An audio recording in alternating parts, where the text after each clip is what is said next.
Siralu. Assalamualaikum warahmatullahi wabarakatuh. Perkenalkan, kami dari kelompok 2 akan mempresentasikan hasil kerja kelompok kami yang berjudul Komunikasi Antar Budaya dan Manajemen Konflik. Kelompok kami terdiri dari Dimas Hafid Fauzi, Feti Ayu Anugrahini, Muhammad Wildan Septian Fuadi, Rizky Setiawan, dan saya Taluka Esbadiwas.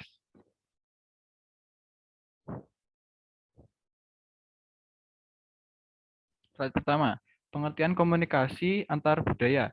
Andrea Elrich dan Dennis M. Ogawa menyatakan bahwa komunikasi antar budaya adalah komunikasi antara orang-orang yang berbeda kebudayaan, misalnya antar suku bangsa, etnik, ras, dan kelas sosial. Komunikasi antar budaya adalah proses penyampaian pesan yang dilakukan dua orang atau lebih yang berbeda budaya. Komunikasi antar budaya melibatkan interaksi antara orang-orang yang persepsi budaya dan sistem simbolnya cukup berbeda dalam suatu komunikasi. Slide berikutnya akan dijelaskan oleh teman saya, Rizky.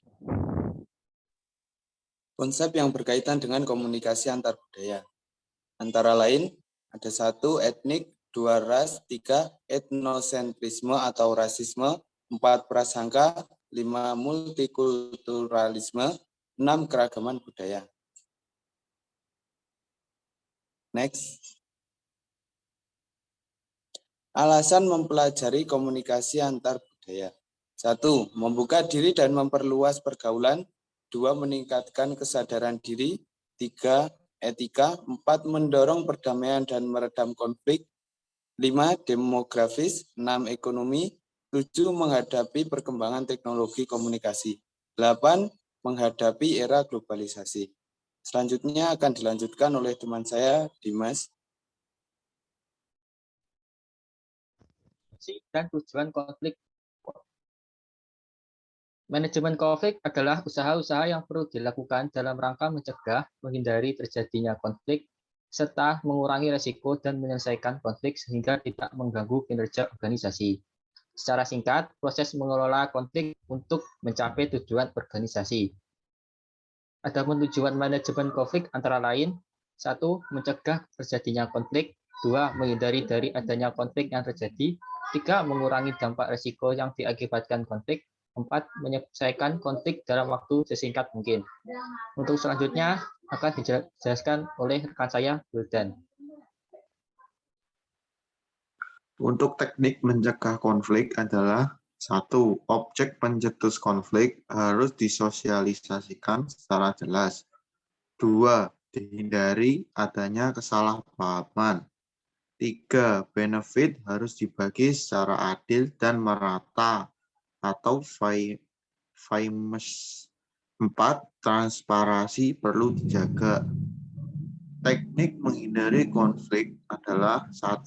Penundaan pelaksanaan, menunggu kesiapan stakeholder.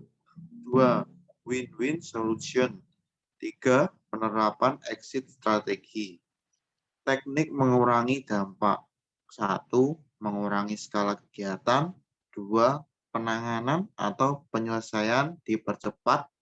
Semakin lama penyelesaian konflik dapat mengakibatkan semakin berkembangnya masalah.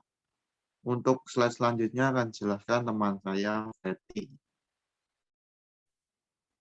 3 bentuk manajemen konflik. Yang pertama, stimulasi konflik. Stimulasi konflik dilakukan dalam satuan organisasi di mana pelaksanaan kegiatan lambat karena konflik terlalu rendah. Ada beberapa cara, yaitu yang pertama, memasukkan atau penempatan orang luar ke dalam kelompok. Yang kedua, penyusunan kembali organisasi. Yang ketiga, perlakuan yang berbeda dengan kebiasaan.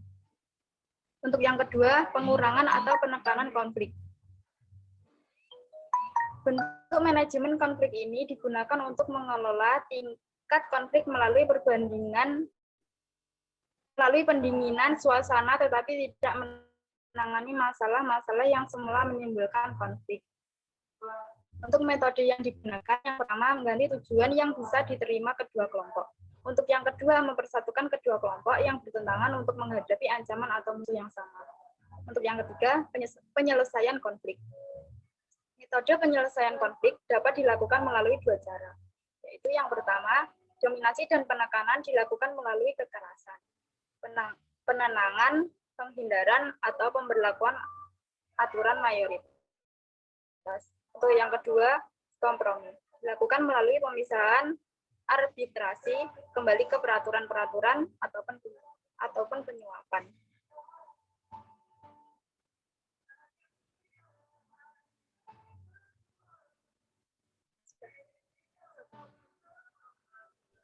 Terima kasih.